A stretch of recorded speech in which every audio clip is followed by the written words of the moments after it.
इकडे उपमुख्यमंत्री एकनाथ शिंदे आणि भाजप मंत्री गणेश नाईक यांच्यातील वाद आता वाढण्याची शक्यता अधिक आहे। मंत्री गणेश नाईकांची भ्रष्टशिल्प शिंदेंची शिवसेना उघड करणार।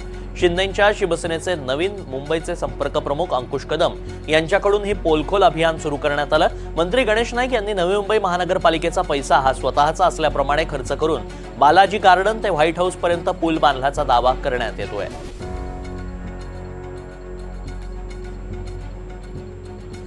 नेमकं काय बॅनर्स लागलेले आहेत, काय नेमकी पोलखोल करण्यात आली आहे याचा आढावा घेतलाय आमचे प्रतिनिधी राहुल कांबळे यांनी।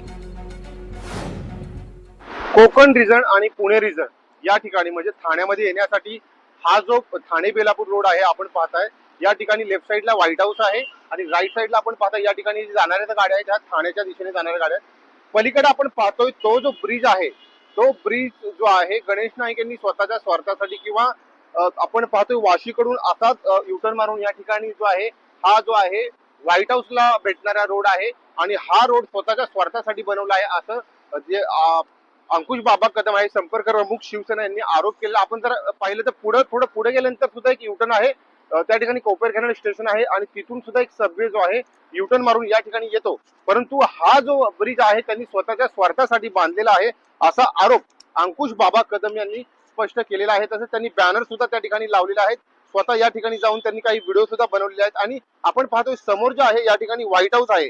मग अंकुश बाबा कदम यांनी जे आरोप लावलेले आहेत ते कितपत सत्य आहेत, कितपत योग्य आहेत याच्यावरती गणेश नाईक स्पष्ट बोलतीलच। परंतु आपण जर पाहिलं तर आता निवडणुकीनंतर सुद्धा आरोप प्रत्यारोप म्हणजे एकनाथ शिंदे विरुद्ध गणेश नाईक असे शाब्दिक वार जे आहेत सुरू झालेले आहेत।